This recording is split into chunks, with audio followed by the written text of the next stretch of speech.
right now I'm kind of leaning, I don't know, maybe in this Kansas City game, giving Jaleel some more carries because I think he is pressing the line of scrimmage and finding the run lanes a little bit easier than RJ. RJ, great game yesterday in terms of you look back, over 100 scrimmage yards, and you can see the talent and ability. Yeah. But I think Jaleel is he's just more explosive getting to the line of scrimmage and finding the run lanes.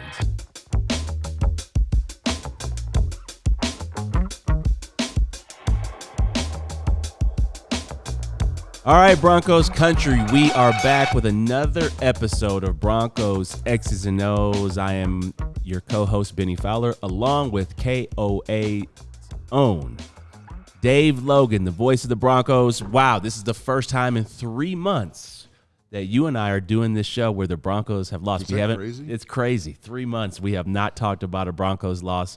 Broncos lose at home yesterday, 34-20. Tough game. What was it like? I did not go to the game, this game. What was it like in the stadium? I guess going into the game and then the first half. We'll get into the second half. Oh, I mean, I thought the atmosphere was great. Playoff atmosphere? Yeah.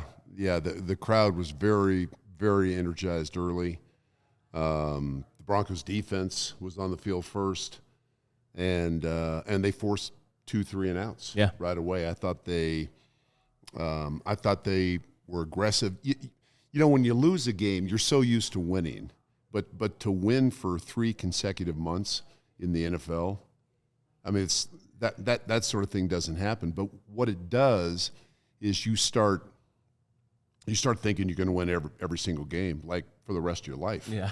and it doesn't happen. So I heard a couple comments after the game driving home. Fans were frustrated, and they talked about maybe the team was flat and maybe the team had a harder time getting up for Jacksonville than Jacksonville did for the Broncos. But I went back and looked at the entire game today on the All-22. It wasn't lack of effort. Mm-hmm. It was not lack of effort. I mean, you can tell when you watch that tape, when you go back and you see like, okay, are we playing as hard as we possibly can?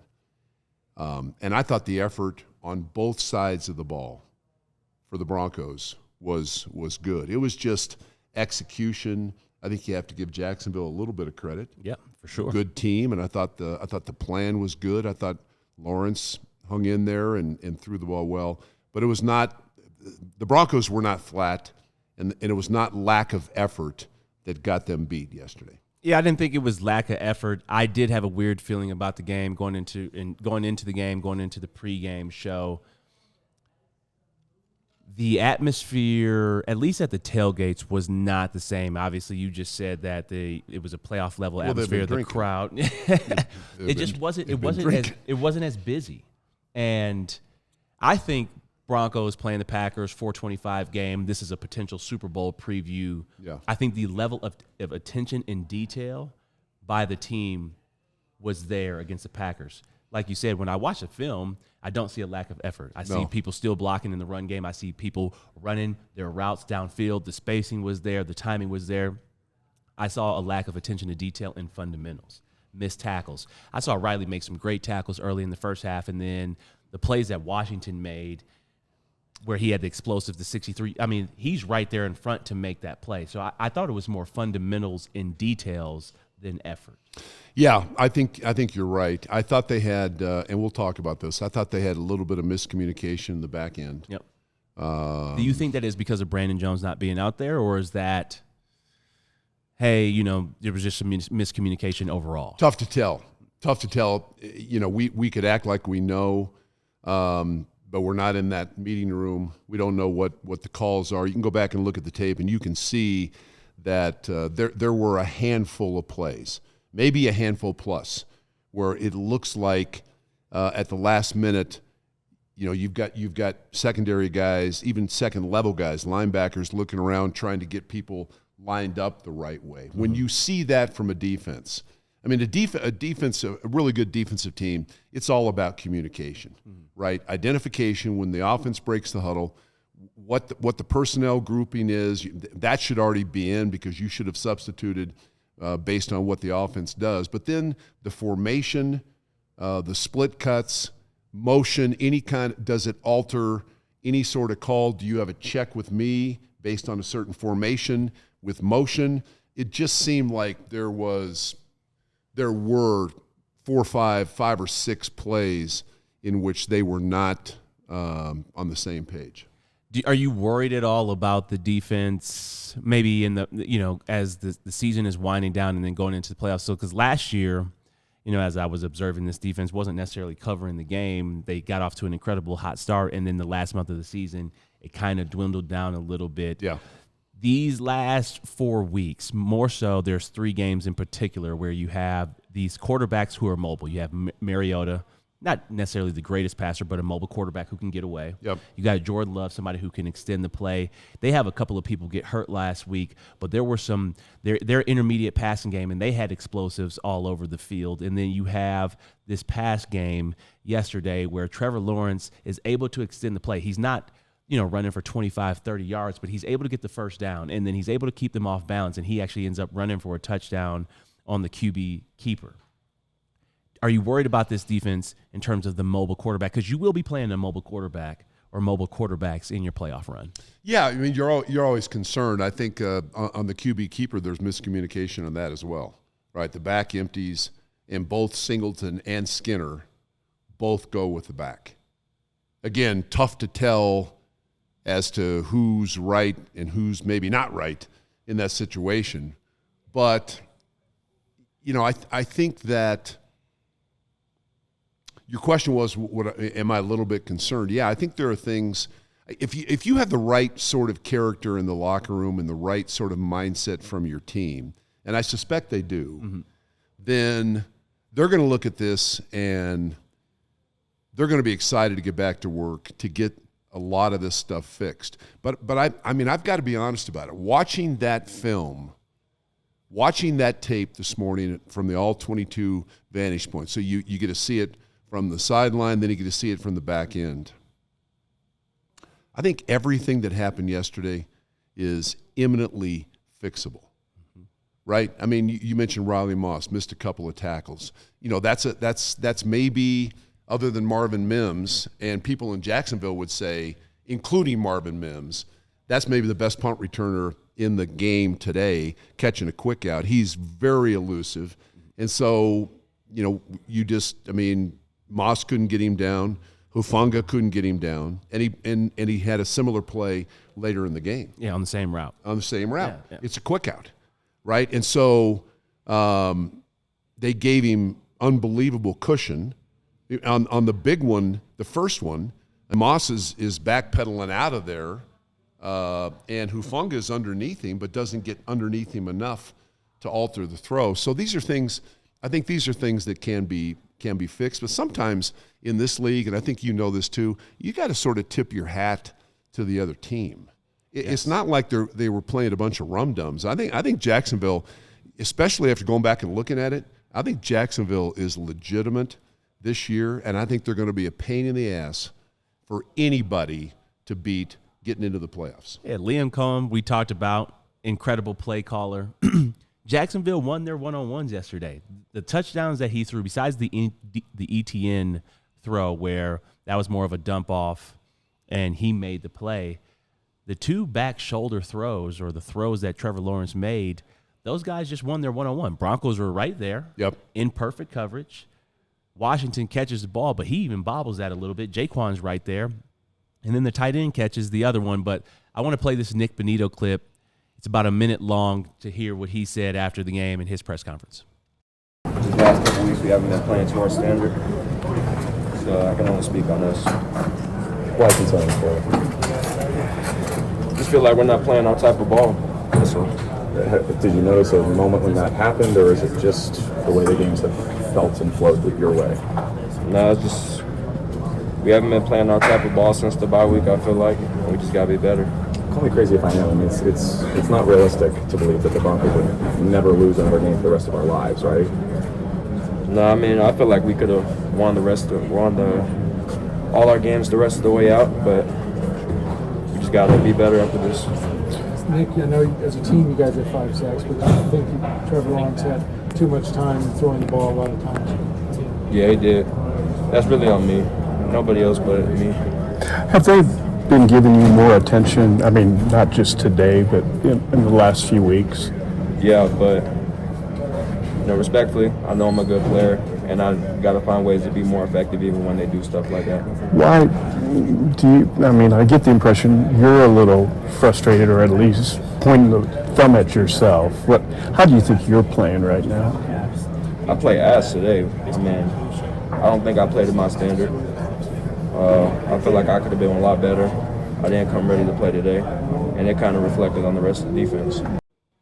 Nick Benito said I played ass today. Wow. You know, I mean, I've had a few days like that. oh, haven't we all? Oh, yeah, plenty of them. Last Tuesday for me was a rough one. It was bad. Well, sort of, yeah. Well, I love that from Nick in terms of his self-awareness, ownership, accountability. I'd have to go look at all his snaps. I don't know if I necessarily agree with the play like ass thing. I mean, you're getting double teamed, you're getting chipped. The Broncos defense had 5 sacks, and that is because the offense has to account for you on every single play. What do you think about just his comments there, especially his comments in terms of the defense after the bye week? I think that's a little concerning because the Broncos, if they get the 1 seed, that's another bye. So we don't want the play of the defense to continue to go down just because they get weeks off. Yeah, I think that. Listen, we've both been there. Sometimes after a tough loss, you get asked a question in the locker room, and you're trying to say the right thing. You're trying to be a team player, be a team leader. You want to point the finger at yourself. The reality of it is there's no easy answer as to why maybe they've had a bit of a drop-off in the last few weeks. It's a combination of different things. And I think, Nick, when you go back and look at that game, I mean, they dropped him out of coverage a couple times, and maybe he's referring to the fact that he didn't get underneath, an out cut. Maybe he's talking about that. I do think he's getting a little bit extra attention. But there was a lot of activity going on in the pocket. And Trevor Lawrence made 3 or 4 throws under heavy duress that he was accurate with. Yep. And, to me sometimes, again, you want to go back, and when you lose, you want to go back and try to fix everything. And you have sort of a very hard micro look at every single little thing. And sometimes you got to push back from the table and say, you know what, they were pretty good that play. Like you said, the two touchdown passes. I mean, the coverage is really good. Yeah. The ball was placed where the receiver had a chance to catch it, as much the same as Cortland's inside fade route. Yep. Right? That was set up because they brought Franklin in motion and got a better matchup, not with the corner, but with the safety on Cortland. So it's just the ebb and flow of NFL games. I think the game was decided on 3 or 4 plays. I thought the roughing the passer penalty we'll talk about. Yeah, what did you think about that? I went back and looked at it. Malcolm Roach or the P.J. Locke one? Malcolm Roach. Okay. Now, the P.J. Locke one, we can start with that. Yeah. It's unfortunate because, I'm wearing headsets during the game. I couldn't hear the whistle. Yeah. But they're not going to let you hit the quarterback in the middle of the back. It's just, I would just say that's an unfortunate thing. You can't really blame PJ. Didn't hear the whistle. Here's the quarterback standing with his back to you, holding the ball. You're trying to run right through his spine. That's how the game is played.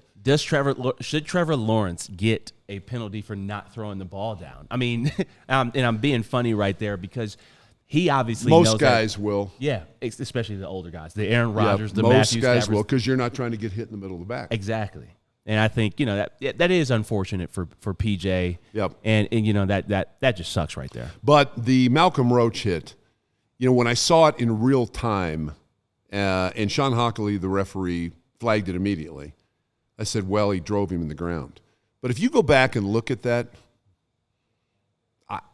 I mean, it's first of all, it's a subjective call. Yes. And we have to understand that officials, especially referees, are there. One of their primary jobs is to protect the quarterback. So he's looking right at the quarterback. Roach hits him, but when you go back and look at it, I didn't think he picked him up and then tried to drive him in the ground. I mean, he ran through his chest and then just finished the sack. So I would say, again, it's close.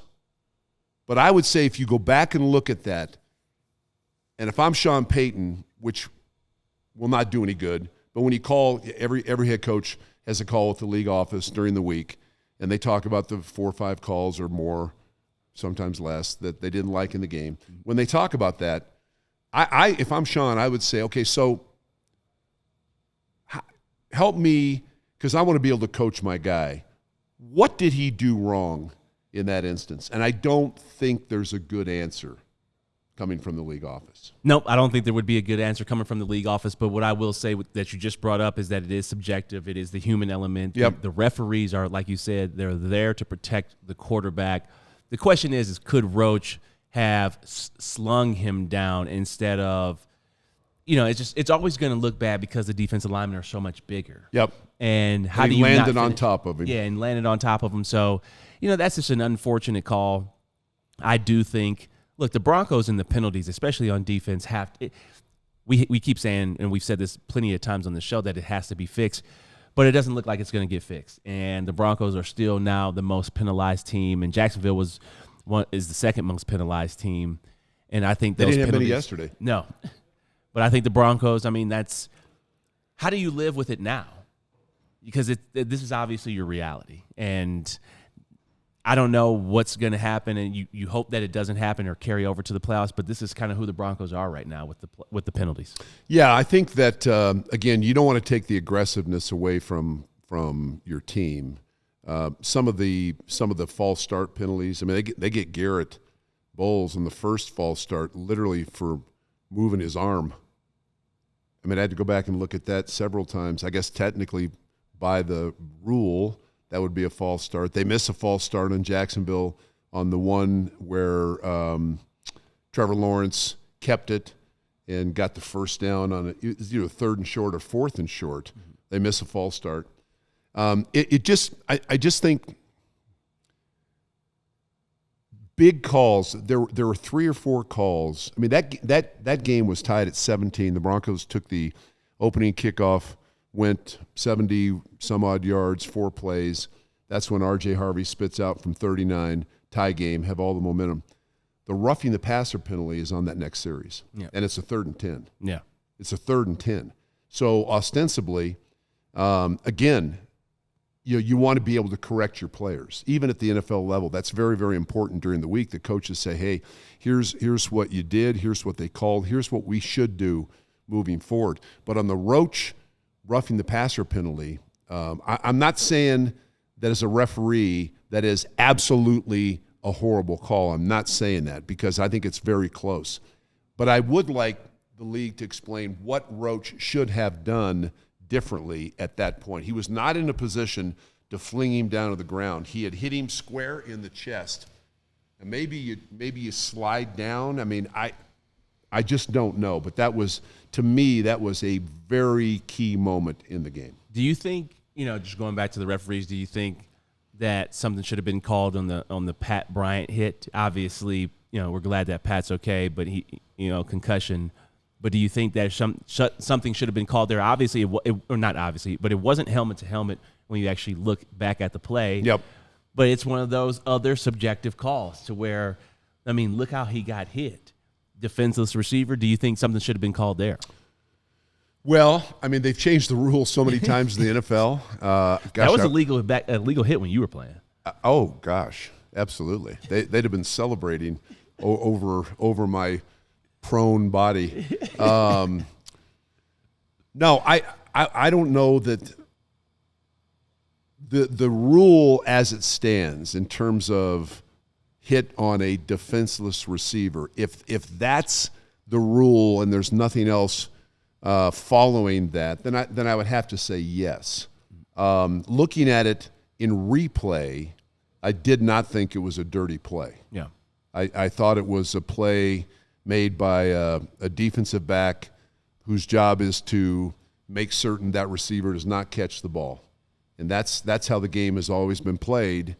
in the NFL for decades and decades. But again, I'd have to go back and look and see if you cannot hit what is called the defenseless receiver, and that's the rule in and of itself, then I think Pat Bryant certainly would have qualified as a defenseless receiver. Yeah, for sure.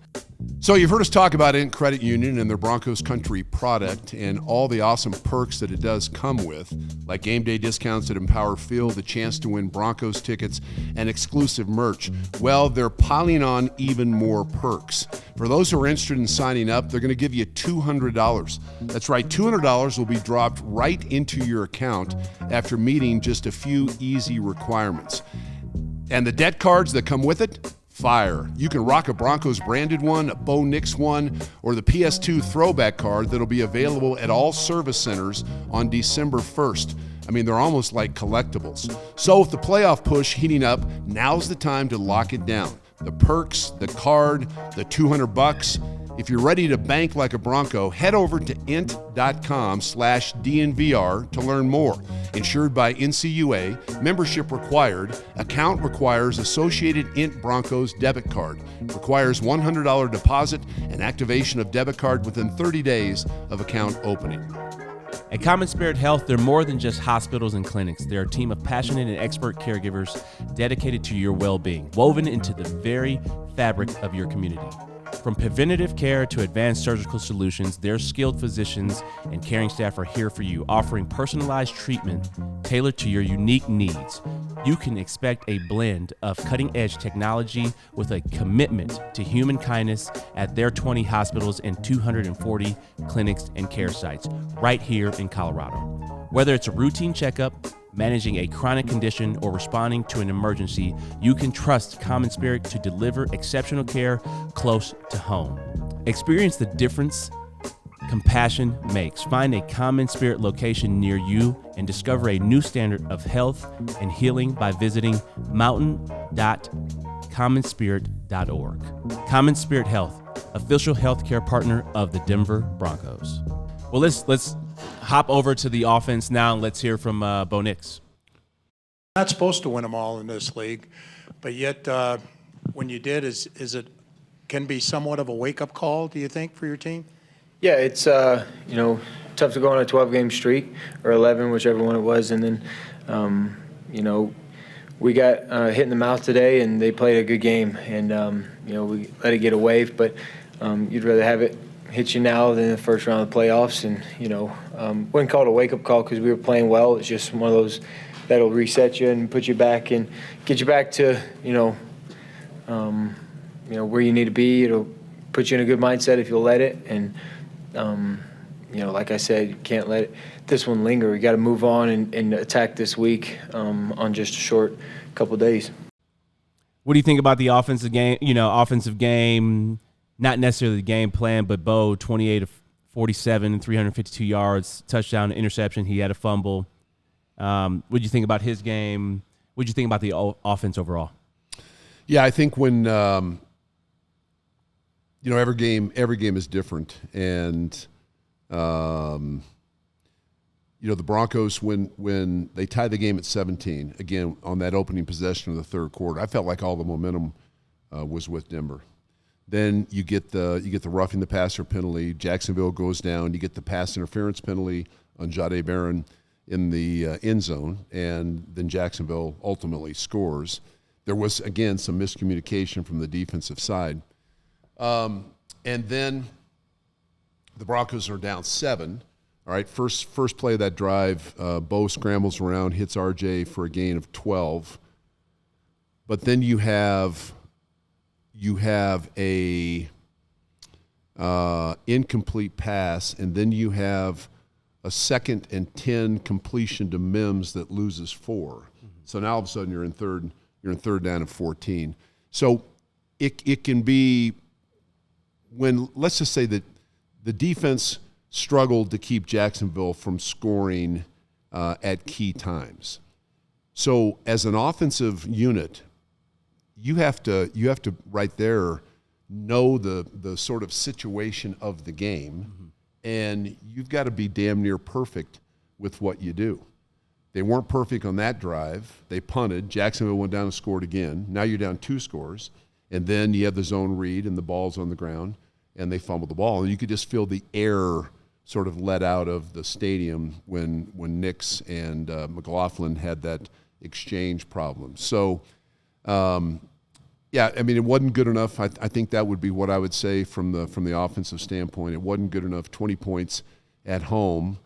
You've got to be able, and Jacksonville was good on defense too. They gave up about 20 points a game coming in, but I think the Broncos offense had to be better yesterday. Broncos outgained them. They outgained them and had plenty of opportunities to win this game, but the turnovers. Yep. I think Bo, he had some really good throws. I agree. His first half was elite, and it really carried over from the Packer game. The blitz zero look, and for him to recognize the blitz zero, and then they run the touchdown to Courtland. Yeah, the touchdown to Court. You got a hitch on the outside. Court's got the big box fade, and then you got a stick route on the inside. But I thought Court did a great job of going to the inside of Jordan Lewis, the slot defender, and then giving Bo a whole bunch of room on the outside to make that throw. But for Bo to recognize the blitz zero look, do a little fadeaway, throw it to the back corner of the end zone, just shows me that he is seeing the field really well. And he's up until the second half, he was pretty comfortable in terms of the pocket. I think that's very encouraging. I would have been more worried coming out of this game if the Broncos offense didn't move the ball well. Yeah. But, Broncos lost, but it's not because of, the offense got to make plays, but it's not because Bo played bad. No, I think your point on the fade to Courtland for the touchdown is really good. They brought Franklin in motion, and so you could identify, and Jacksonville was up in the line. They were showing the mug look, and so he could identify that there was going to be pressure. They didn't pick it up all that well. Ben Powers did a good job trying to block 2 guys basically in the A-gap, but Bo makes an unbelievably good throw while backpedaling backwards and to his right and put that thing right on the money. So again, when I look at the tape this morning, I'm not discouraged. I think this is a really good team here in Denver. I really do. The margin of error, the margin of difference between Denver and Jacksonville, or Denver and whoever comes, Buffalo maybe, or Denver and the Chargers, man, those games, there's not a lot to choose from between those 2 teams. And so those games are going to come down to 3 or 4 plays. A key penalty here, a drop ball here, a huge strip sack by the Broncos. I mean, it just is going to come down to that. There's no more Dallas Cowboys defense coming in. There's no more of 41 to 21 games. Every game is going to come right down to the wire. What did you think about the interception play? To me, it looked like he had just predetermined where he was going to go with that ball, because when you go back and you look at it, it's a split safety look, cover 2, and there's nothing to hold the corner. There's no flat route or out route to hold the corner, and it looked like he predetermined because they ran a stick concept on the other side. Evan Ingram's wide open to continue that drive. It's 4th and 2. 4th and 2 last week. Green Bay was playing a lot of man. You hit a go route to Court. You also on the 3rd and 2, you hit a go route to Court last week. They did not play that type of look, and it looked like Bo just kind of predetermined that throw. I would say that he may have had in his mind the throw he makes in the first quarter, where he hits Courtland back to back, and the second of those 2 was the stop route against single coverage, and Courtland uses that big body, got inside, just made a heck of a catch, and I think it was Bryant, the intended receiver, and I think you're probably right. I mean, you can't. It's hard to throw that into that look, and as a receiver, if you get that look, the first thing you think is the ball's not coming to me, I would think. Yeah. But then you've got to try to get inside that defensive back and at the very least, break it up. But yeah, that was a throw that I'm sure Bo would love to have back. Thoughts on the running game? RJ has the long 38-yard run, 7 carries for 50 yards and a touchdown. Jaleel has 5 carries for 37 yards, averaging 7.4 there's got to be more of an emphasis to me on the running game. Right now, I'm kind of leaning, I don't know, maybe in this Kansas City game, giving Jaleel some more carries because I think he is pressing the line of scrimmage and finding the run lanes a little bit easier than RJ. RJ, great game yesterday in terms of you look back, over 100 scrimmage yards, and you can see the talent and ability. Yeah. But I think Jaleel is he's just more explosive getting to the line of scrimmage and finding the run lanes. Yeah, I think Jaleel's the most explosive back they have. I mean, his thing is, and always has been, he's light in the pockets. Mm-hmm. So you may be a little limited in terms of other things that you want to do with him. You still want RJ to continue to develop, and I'm like you. I thought there were moments yesterday that he really made plays. I just think he has sort of steadily improved his game after the Dobbins injury, and he's been sort of forced into being the number one back. I think he's gotten a lot better. He's good out of the backfield. Although, again, you talk about little things in a game like this. The first series, Denver's backed up. The Broncos are backed up, and they run him on a little arrow route. He's going to have a first down. The ball goes right through his hands. Yep. Now, it's going to happen. We dropped him. He's dropped him. Everybody's going to drop a pass from time to time. But in big games against good teams, you have to find ways to just make the plays that are there. Yep. You got good enough hands. Just concentrate, make that play. It's going to be a first down. Instead, it's third down and long. Yep. So, yeah, I mean, what to do with McLaughlin is I agree in terms of I think he's really good at running the zone. He almost stepped into a huge play early in that game, just couldn't break out of that last tackle. It's just what to do with him when you're not handing him the ball. Yeah, they got a little bit of I wouldn't say a dilemma, but something you want to figure out because of the way and his explosiveness, and like you said, most explosive back on the team. So We'll see what they figure out there. A lot of people have not, and this is always the case, talked about the special teams battle yesterday, and I think that's where the game was also won by Jacksonville. The special teams battle, their punter punted the ball extremely well. Marvin Mims, one of the most explosive returners and has been an all-pro the last couple of years as a returner. They did not kick the ball to him at all. I think he had one return where they kicked it into the middle of the field, but they tried to keep the ball and play the field position battle. They played it like a playoff game right there. And it was a little weird in terms of the kickoff returns by Mims yesterday. Didn't look like the blocking was there. The field position battle, I think, was lost. And we missed a field goal. Yeah, I mean, if you said, hey, Will Lutz is going to line up for a 44-yard field goal, you got $1,000. Does he make it or not? I'm out $1,000. Yeah. Right? Because he's going to make it. He didn't yesterday. I thought the field position game, as you said, was definitely won by Jacksonville. I thought the Broncos were backed up most of the fourth quarter, and Jacksonville had the benefit of pretty good field position to start the drive. I think that it's so tough now with the kickoff return rules. I think ostensibly it's been set up so we could get more returns.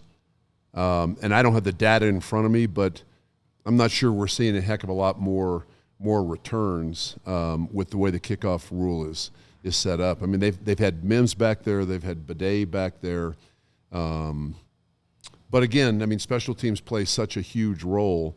And Thursday night in Kansas City, then the final game at home against the Chargers, and then the playoffs. Yeah. I mean, you literally you don't want to be the reason that the Broncos lose a game in the playoff because you didn't cover a kick or you didn't execute on special teams. We've seen some really good special teams play this year, and we've seen some very subpar special teams play too. Yeah, and as we just transition into Kansas City, the Broncos are playing Kansas City on Christmas Day or Christmas night. So are you a big Christmas guy? Absolutely. Not everybody is. I'm huge with Christmas. I love. You got any giving friends that are presents. not big Christmas people? There's a couple guys here that are not big Christmas people. Like they don't celebrate Christmas? No, or? they celebrate Christmas, but it's not that big in terms of the time with family or memories or traditions. But I'm a huge. Must mean their family didn't like them. they got if called your for family Christmas. if your family doesn't like you, then maybe you try to get through Christmas as best you can. Yeah, I Get hear yourself you. a little eggnog and go sit on a park bench. You got any Christmas? I mean, obviously you're going to be calling the game. I have no Christmas plans except I'm getting on a plane with the Broncos on Wednesday, Okay. Christmas Eve, part of the gig. And Will your wife go with you? No. Okay. No. It's just me and Rick and Susie and Jesse and Alan Jackson. Your other family. The 5 of us. Yeah. We're trying to find a place to eat. Now, you stop and think about that.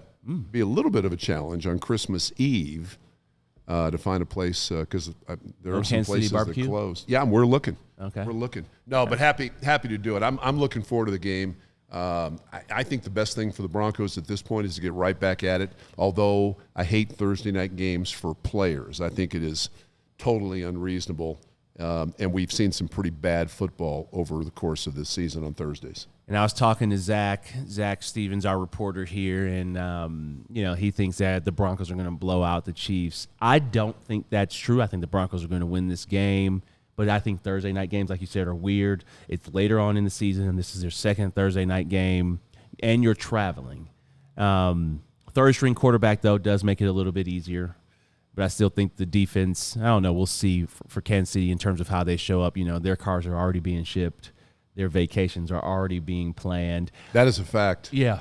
Oh, man, I've been on those teams. I've been on those teams, too. Yeah, literally the week right after the season, you're in Cabo. So I know those guys will be having their bags packed, but they'll probably play hard for the first quarter, and then it's on Christmas and on national television. I saw that Patrick Mahomes got his offensive line a whole bunch of gifts. I don't know if I would have gave them presents. I saw that from Peyton. He said, you give the guys gifts when they block and play well. Do you have any thoughts on that? 2 ACL tears for your quarterbacks in the last 2 weeks because you guys can't protect. Thoughts on that? Yeah, I think that, man, if people could be here to see what we see when we do this show, I just got a butt-naked dude walking right by the window here. Oh, More man. power to you. And he's a Kansas City fan. No, I think, what are you going to do? You're going to go back and grade the film and say, hey, listen, you graded out at 74%, and you got me hit in the back of the head like 4 times. I ain't getting you nothing. I'm returning all the gifts. No, I think it's a nice gesture from quarterbacks. And quarterbacks in today's game are guys that make tons of money. Not that offensive linemen don't, but I'm all for the quarterback. Did you have any taking care of- quarterbacks give you gifts? I never received any gifts from my quarterbacks. No, we The offensive linemen get them, but we don't receive them. No, they just expect us to catch it. Yeah. And we played at a time where, there wasn't that kind of money rolling around. So if you got a tap on the butt and nice catch, you're all good. Yeah. You're all good. Thoughts on this game, coming up on Christmas? Well, it's a game the Broncos have to win. I mean, pure and simple. It's a must-win for Denver. The Chargers win yesterday in Dallas, 34-17. So the Broncos are 12-3. The Chargers are 11-4. You can do the math, and Chargers still have to come here. Now, the Chargers host Houston coming up Sunday. It's not going to be easy. And that'll game. be a difficult game for them. But this is a game in Kansas City that Denver should win. They have to win. And so you've got to, it's part of being a pro in this league. It's a short week. You understand that. You're getting plenty of rest and recovery for your body as best you can. You're looking at that tape from yesterday quickly, processing what you did wrong and how do you fix it. That's the most important thing. How do you fix it? What can you fix within a 4-day period? Coming up with a game plan that works, maybe not too much in the game plan, and then realizing what you have at stake Thursday night as opposed to what Kansas City has at stake, which is a lot to nothing. So I would expect Kansas City to play like a desperate team. I wouldn't be surprised if you see all sorts of trick plays and special teams trick plays and anything to allow them to get the advantage. But the Broncos, if they are the team that we think they are, They should go back there and win this game. They have to. Yeah, this is one of those games, right, where you said it right just now. It's about being a pro. And going out in this game and handling your business, not playing with your food, I think is very important. And I think, look, some of it will be game plan, but most of it will be on the players to go out there and make the plays. Kansas City plays a lot of man. You know exactly what they're going to be doing on first, second, and third down.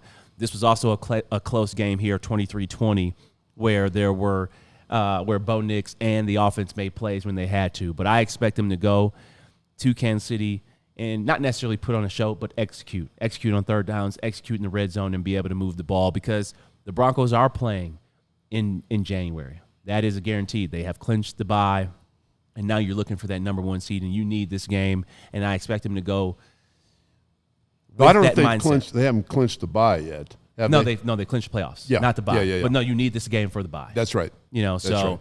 yeah, this is it's a gotta have it situation, and I think Kansas City would love to piss off the Broncos. And yes, I think fake punts, reverses, especially when you have a third string quarterback in there.